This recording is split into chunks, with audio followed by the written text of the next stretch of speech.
Hey Bookaholics, it's Isabel and welcome to another video. So today I'm going to be doing my first episode of getting out of my comfort zone. So I did mention that in my update on my channel, which I'll link up here. I can never remember what side it's going to come up on. And as I said, the first one I want to do is Lord of the Rings. I have never read any of the Lord of the Rings books. I haven't even read The Hobbit. I have watched the movies, not the Hobbit movies, but the Lord of the Ring movies. So I do know the premise of this, and I feel like this is a good one to start in getting out of my comfort zone. Getting out of my comfort zone is just gonna be me trying different genres that I'm not particularly comfortable with. So Lord of the Rings I consider more of like a high fantasy. I've never read a high fantasy before, so I feel like this is a good start since I know the storyline and I won't get too lost in all the information that will come in here. I'm also going to be doing thrillers, horrors, and different genres that I don't generally read, and give them a shot and see if they are actually ones that I would like to read or if they are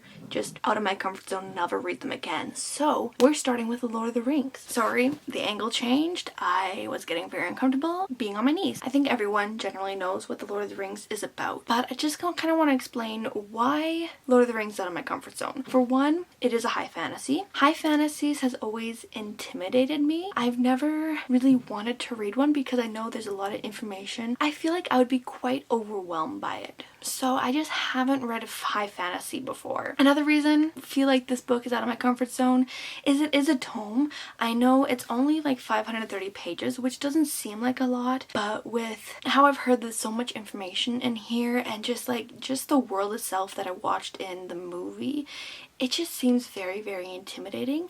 So I never really had the desire to read it. Another thing is I love contemporary books. This is the furthest thing from a contemporary book. It's set in Middle Earth, which is not in our world. The only thing that's closest to us is like the humans that are in here, the men, while there's also elves, dwarves, and whatever Gandalf is, a wizard, and hobbits. So like things not in our world. It's the furthest from a contemporary it could ever get, you know? So I just never had a desire to read it. But when I came up with this idea of reading out of my comfort zone, Lord of the Rings was the first one that came up, and it actually made me really excited to try it out. Before, I was just reading what made me comfortable. I was reading what I'm used to. So I never really thought about this before. As soon as I started thinking about this idea of reading books that I generally don't read, I was actually getting pretty excited to start this book. It's still freaking intimidating. Like just looking at it, I'm still just like, this is gonna be a beast. I feel like I'm just might go into like a very deep reading slump with this one. I'm really nervous about that. I have found an audiobook on Scribd, so I might go back and forth between those if this starts getting a little too hard. That's just all I really wanted to say. I'm going to get started on this right away, and we're gonna try it out and see how I like it. And I guess I will see if I want to try other high fantasies. Let's just dive right in and start reading this book.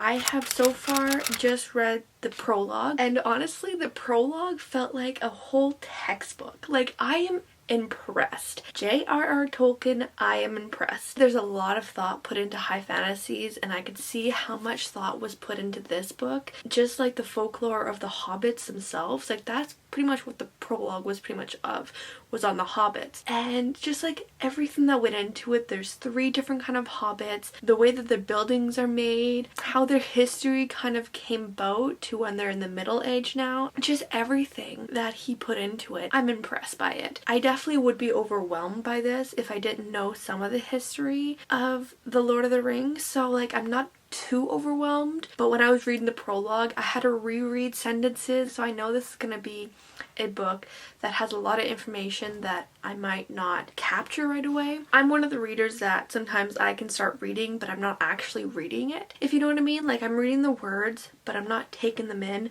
I'm not actually processing them. So I think that this is going to be one of those books that I'm going to have to reread certain sentences, paragraphs, maybe even chapters. I am now going to actually be starting the first chapter. So book 1, chapter 1, A Long Unexpected Party. Okay, so I am now on chapter 2, The Shadow of the Past. First chapter was pretty much just like the party that, I want to say Bobo Baggins, but that's not his name. Bilbo.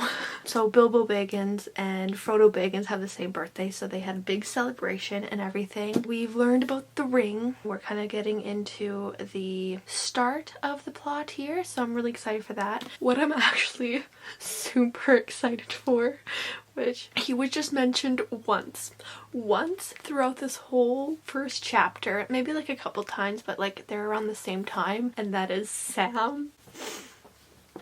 I am so excited for Sam to come in here. Oh my god, he's just my favorite. In the movie, he was just my absolute favorite just because he's such a loyal guy, you know, like he was just all gung-ho on helping Frodo, and I'm just so ready for that. I am in this for Sam. Like, that's who I'm in this for right now. But like, he was just mentioned once and I was just so excited for Sam. Yeah, we're in the nitty-gritty. Well, not really, we're like at the very beginning. So far the movie kind of follows what's going on here. They did leave out like certain things that didn't need to be in there, like the family, the relations aspect, and the birthday thing. So like there's certain things that I didn't know about that's nice to like learn right now, but there's not too much. I actually didn't know that Frodo was the heir. Like, it probably does mention that in the movie, but I kind of forgot about it, so I don't really remember that part. But Frodo's the heir for all of Bilbo Baggins' shit that he has collected, including his ring. I don't know what else to say really. Now that I'm actually like in the book, it doesn't seem as dense. For a high fantasy, I was expecting it to be like really dense, but I feel like this one's not like high fantasy, if you know what I mean. Like, it has its own like world, and the world was created, but it's not like too difficult to follow, if you know what I mean. The denseness was in the prologue, really. Now that it's in the plot, I'm following it a lot easier, able to read it a lot easier. I didn't have to stop and figure out what was going on. So far, this is right in my comfort zone. I will talk to you guys later. So I am now on chapter 4 of Lord of the Rings. So we are now on the quest towards Frodo finding his journey. He doesn't really know what he's doing, honestly. Gandalf in that way reminds me a lot of Dumbledore, where he just tells his chosen one, just trust me and do what I say and go on a journey and figure it out yourself. Gandalf just tells Frodo how dangerous the ring is, that he was the chosen one, and that now he is in danger, being chased by the enemy. It doesn't even tell him who the enemy is, just says enemy, and doesn't really explain too much after that. Like, just says, make your own plans. So Frodo makes a plan of going to Brandybuck place that he used to live, and so now he's moving there, and he has left the Shire, or starting to leave the Shire, and being chased by the Black Riders. Oh, I totally forgot about Pippin. Like, I totally forgot about Pippin. I remember the two boys who kind of come along with them, but when I was reading it, I didn't really click in that Pippin and Merry were those people who joined them. So I'm so excited that we get to see Pippin now, and I'm guessing Merry will join in a little bit, but I'm so excited for that. I love Pippin and Merry. They are just so much fun. Not quite as much as Sam, but very close second. I am feeling a little bit uncomfortable with like Sam's unwavering devotion to Frodo. Like, in the end of this chapter, chapter 3, he like lays down at his feet and sleeps because he doesn't want to leave Frodo. I'm like, are you like a pet? Are you like dog to Frodo? Like, what's going on? So that made me just a tiny bit uncomfortable because Sam is leaning more towards servant right now, and I don't like that. I am enjoying this. I feel like I wouldn't consider this technically high fantasy. I do understand that it's a world that J.R.R. Tolkien created, but at the moment it doesn't feel too high fantasy to me. Like, I'm able to follow it pretty darn well. The main creatures in here, I do know them from watching the movies, so I'm not feeling like overwhelmed by that. So like, I think I consider this more as just a fantasy novel right now. I don't really see it as a high fantasy, but I am enjoying it. It's written in like, you know, like a sophisticated way. Like, it has the olden way of narrating, if you know what I mean. I don't know if you do, but like how books nowadays are narrated, it's not narrated in the same way as that. Like, it's not as formal. This one feels a lot more formal and more sophisticated, I guess you could say. So I'm enjoying kind of going back into that because that kind of really feels like my English major days when reading this. It's just kind of getting back into that reading habit of understanding what they're saying rather than letting your mind wander. Like, I let my mind wander on all the other books I have and I still follow it. But if I let my mind wander on this, I might lose some interesting information that I need to know. I'm also reading it as an audiobook on here because it's just sometimes easier for me to finish a book if I have it on audiobook as well when I'm doing other things. It's honestly a lot more fun than I thought it was going to be.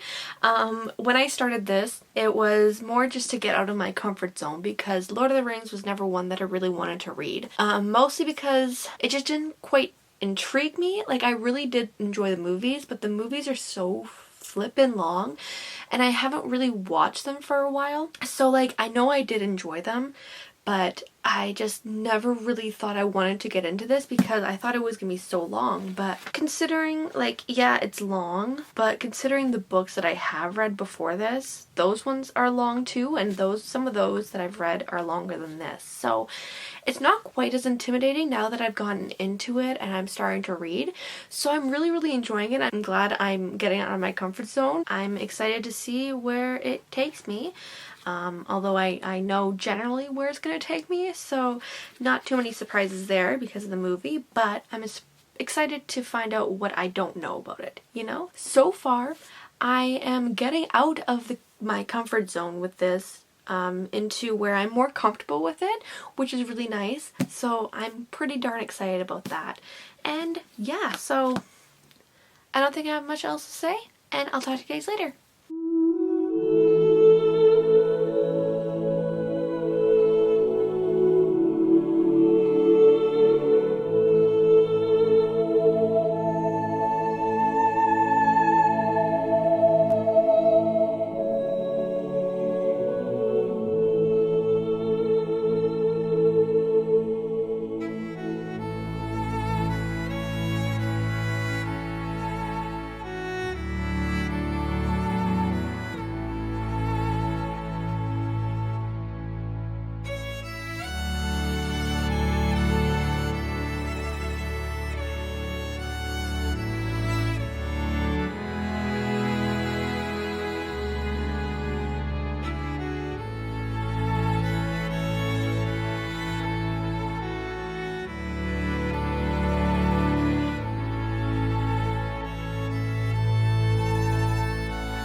So I am now on part 2, chapter 3. So we did a little bit of a jump. I haven't updated you in a bit, but I wanted to talk about where I am now because I just finished, what's the chapter called? The Council of Elrond. That chapter was hard. Oh my god, I took so long in that chapter. It was ridiculous. It was ridiculously long, ridiculously over informational, and it was just a lot. I don't think I would have gotten through it if I wasn't reading the audiobook. Like, I would have maybe eventually, but it would have taken me like 2 times longer than it did. But that one was just a lot of information. But I wanted to update you on what is happening, what I have gone through so far, and how I'm thinking about this book. And I want to do this while I am doing my makeup. So let's just get right into this. I can't remember quite when I left off with my last video, but Frodo is now on his adventure to getting rid of the ring. We have met some people that are not in the movie. So we have met Farmer Maggot, which I don't think was mentioned in the movie. I don't think so. I don't remember him. Farmer Maggot is like, he's like the childhood feared of Frodo because he was stealing his mushrooms and he like sicked his dog on him. Like, I don't know. That was just a thing that happened. Frodo was kind of afraid of him. Farmer Maggot was helping them get to Brady Bunch. I think that's what it's called. Brandy Bunch? Brandy Buck. So he was helping them get there. Then they get to Brandy Buck, and so they stay there for like a night and leaving in the morning again. They leave and they're going into the forest. I can't remember what the forest is called, but they're going through that. This book has a ridiculous amount of songs, like a ridiculous amount of poems and songs. I don't know, like they might have some point, but at times I think it's just J.R.R. Tolkien just showing off his writing style. He's very talented in writing, but like at the same time, it's just like, why? Why is there so many songs? And I just don't understand quite what the purpose of them are. So I just been letting them happen. So they're in the forest and they come across, what's his face? So they come across Tom Bombadil. So another person that wasn't actually in the movie, which I kind of wish he was because he was just such a weirdo. Like he was just such a character and I really liked him. He was just funny. I was listening to the audiobook when he came into the story. I went back to find this song to talk to you guys about it. We're in this forest and they're like lost. They don't know what to do. They're getting confronted by like this monster or something. I can't quite remember what exactly happened, but they were scared, they were worried, and then this person starts walking towards them singing. Hey, don't marry, don't ring a dong diddle, ring a dong hop along, fell and the willow, tom bum jolly tom, tom bombadillo. So yeah, that's the song that Tom Bombadil sang. And literally what's hilarious is that Tom can sing and he like scares things away. Like he literally like saved them so many times just by singing, and I'm like, I kind of want that power. Like I kind of do. Like I sing and sometimes people run away, so like that's fine. And what's so funny is that later once they actually get to Rivendell, they're like, why can't we have Tom Bombadil come? Like they literally just want him there, then he can sing and scare all the scary people away. Like that's hilarious. So they run into him and he brings them to his place for them to stay for a little while. He just lets them stay, you know, lets them stay, hang out. And then they're on their way again and they literally get stuck in a cave by this monster and Tom Bombadil has to save them again. So, you know, like if they didn't have Tom Bombadil, they would not have left that forest. What happens after that? I can't remember what the place is called, but they get to this bar and they meet Strider there. And then we get some backstories on what Dumbledore's doing. Sorry, I did not mean to call Gandalf Dumbledore. I almost did that a couple times in this video, but I usually call myself. Sorry about that. I did not mean to. It just came out, and I'll let you get back to your video. And that Dumbledore sent this letter to Frodo, and all because this bartender forgot to send it. He couldn't find anyone to send it, and then he forgot about it. That Frodo didn't leave as quickly, so that's why they ran into all these wraiths, and we're having so much trouble getting to Rivendell. So we learned that. They're back on the road. Things happen there. They run into the ring wraiths again, and Frodo gets hurt because he puts on the ring, feels this desire to put the ring on, so he does, like Frodo does all the time. And so he does this. Honestly, I'm just dotting things. I cannot talk and do my makeup at the same time, apparently, because I gonna just keep doing the same thing over and over again. So ignore that, please. So Frodo got hurt because he put in the ring, and now Legolas comes out of nowhere, so he's the elf. They're wondering why Frodo hasn't gotten to Rivendell yet, so Legolas and all these elves are going, and Legolas happens to be the one who finds them. He's like, yay, whatever. And they run into the ringwraiths again. They kind of corner them in this valley place, and Frodo ends up getting separated from everyone, and then somehow the river like takes out all the ringwraiths. Honestly, I was listening to this audiobook. I think I missed some key information about what happened there, but like I kind of got that they had run into the ringwraiths and someone was there protecting them. Maybe it was Legolas. I don't know, but somehow maybe the water has its own mind just like the trees do, so maybe the water was protecting them. I have no idea. That's how much I was paying attention. Frodo is saved by this big wave in the river, so they finally get to Rivendell. He meets some more people in the elves, but he also gets to meet Bilbo again. Bilbo is at Rivendell and they talk. And this is kind of where it gets all the information stuff. So we hear more about Gollum. So we know Gollum is the one who found the ring the first time. And honestly, I feel so bad for Gollum. Like, honestly, Gollum is just like a freaking Dobby the house elf. He just has two personalities and he got stuck in a bad situation. Like, honestly, I always feel bad for Gollum. He just seemed like such a sweet guy before he got the ring, and then all of a sudden the ring was just like his precious and his most important thing. And like, I get it. I think if one of my books was just taken from me, like one of my absolute favorite books was just taken, I think I would probably go a little crazy too. So, you know, I get it. They start talking about Gollum. They start talking about all this backstory. So we hear about Sauron. Is that how you say his name? I know Gandalf the Grey and then Sauron the White. We learned that Sauron, the person who Gandalf was hoping would help everything, was actually the traitor. And so we hear all this story about this in the Council of Elrond. Anyways, so we're back. We're in Rivendell now, which is nice. And we're getting all this backstory about everything that's going on with Gandalf, with Bilbo. Like, there is so much pointless stuff, I feel like. Like, honestly, I know there's probably maybe some point, but there's so much stories going on. Like, Bilbo was telling a story, and then Gandalf was telling a story, and then I'm pretty sure the elves told a story, and like they had this long thing with Bilbo where he like gives his whole verse. And like literally it's Bilbo who wrote it, but they pretend that it's Bilbo and Aragorn, which is Strider. I can never say his name. We get all these stories, all these different verses that really I don't think we needed. Like, did we need that? I don't know. And honestly, I think that's where I am now. I think now we're gonna be off on the journey with everyone going with them. Boromir's gonna go with them, Legolas, Strider, Gandalf, the Hobbits, and Gimli. So we're gonna have all these people on this journey. So now we're in the big part of this, you know what I'm saying? So far we learned a lot. We learned about Gollum and all his backstory. I kind of knew what some of his backstory was, but I couldn't quite remember everything, if you know what I mean. Like, I remembered some things, but I couldn't remember everything. And I'm sorry, I really have no idea what I'm doing. I'm just trying things here. I'm just doing things out of order.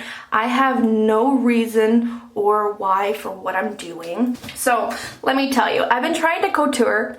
I have no idea what I'm doing with that. I've seen people contour and I think like I'm missing steps. I'm just trying something. I've seen people like whiten and highlight and stuff, so I've been like experimenting with different things and trying different things. So, you know, I'm just doing my own thing here and I'm doing them out of order and I'm doing them probably wrong. So as I said, I'm on chapter 3 in the part 2. So I have 8 more chapters left and then I'm done Lord of the Rings. And that is very, very exciting. Like I think I finished the movies, but I really don't remember anything from the Two Towers or Return of the King. Like, I'm pretty sure I watched them when I was a kid, but I honestly don't remember anything. Like, I remember most of what happened in Fellowship of the Ring, because I think that's the one I watched the most of, because you have to start at the beginning. So I think I've watched the Fellowship of the Ring more than I've watched the other two. Like, I'm pretty sure I've only watched the Two Towers. and Return of the King once. And maybe I've watched The Fellowship of the King maybe like twice. So, you know, I think I know The Fellowship of the King a little bit better. So I am excited to get this done and actually get into the bulk of the whole series and start the second book. I think that's all I really wanted to talk about. I'm going to finish doing my makeup. You guys can watch. I'm going to speed it up with some music. I hope you guys enjoy.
Does that look scary? Maybe, I don't know.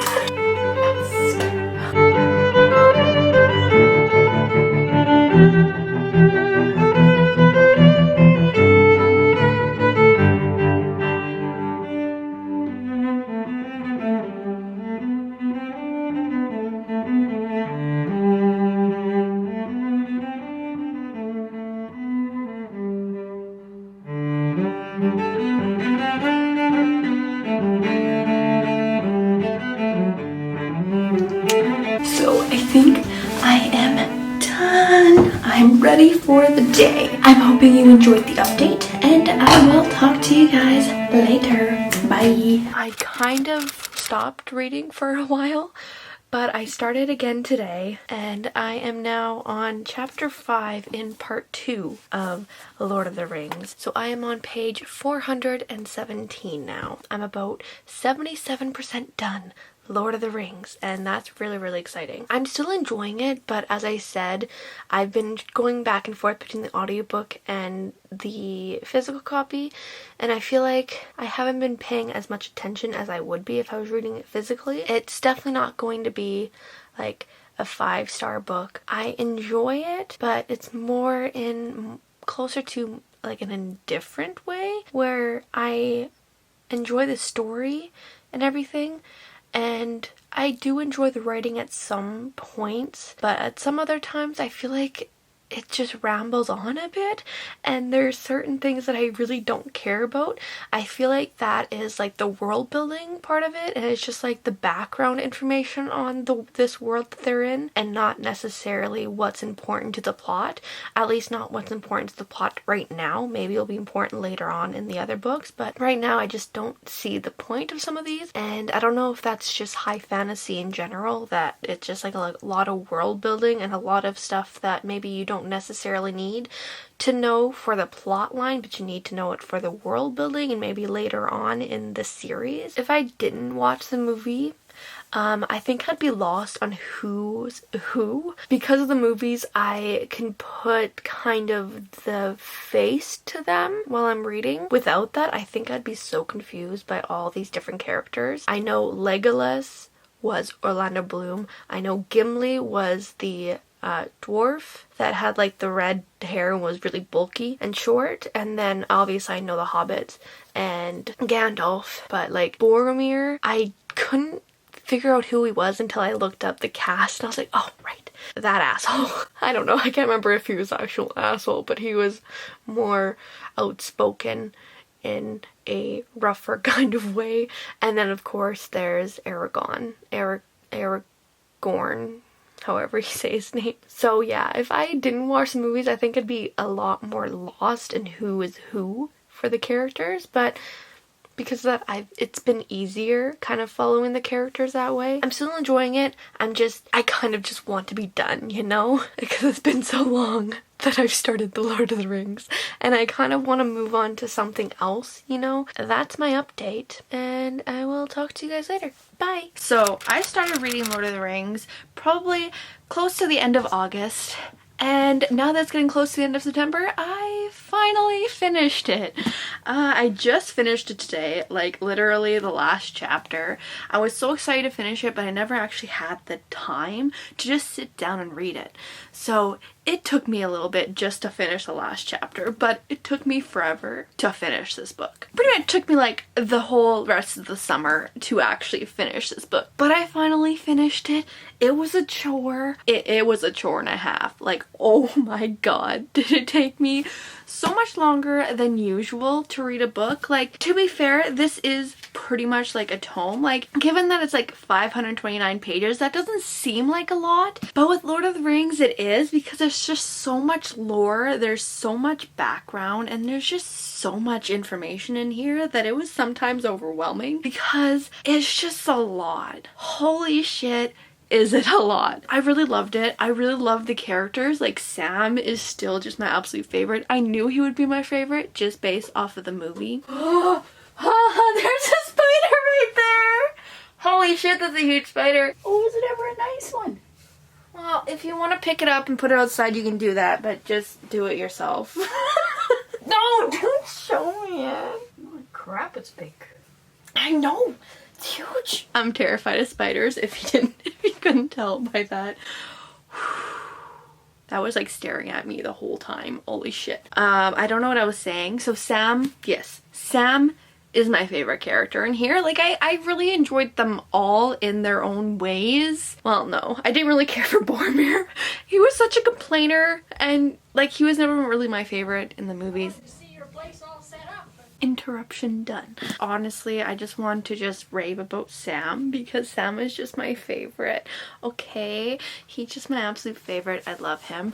But like, the other characters are good. Like, after Sam would probably be Frodo, just because we follow him and we kind of see him grow and struggle and do all this stuff. I definitely feel more closer to the characters in the movies, to be honest. That's who I picture. And then I kind of have more liking towards the Frodo character because of the movie, not necessarily the book, because Frodo was okay. He was an okay character. I definitely like the Frodo in the movie better just because we see more of a emotion from him, while Sam, he's more like just like the absolute loyal character who just wants to be with Frodo. And honestly, they're so gay for each other. It's amazing. I know they're not actually gay for each other, but they're so gay for each other. It's honestly amazing because Sam is just so devoted and Frodo is also kind of devoted, but more in like a, not an owner kind of person, but like the friend who is like happy to have the loyal follower kind of thing and like likes having him around, and you know, but like they have that dynamic. And then there's Pippin and Merry, who are kind of like just like the jokesters of the friend group. And then we have Strider. I can never pronounce his actual name.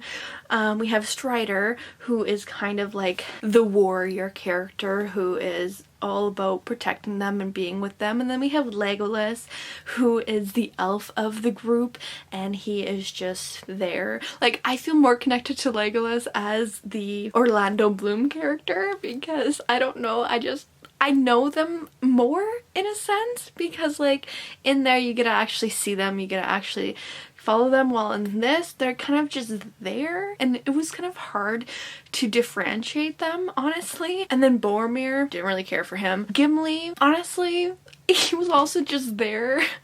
And then I can't wait until, I almost said Dumbledore. I can't wait until Gandalf comes back. I'm really excited for that. I knew he would like disappear, like be gone for a little while, but I feel like in the movie both Gandalf and Pippin disappear at the same time.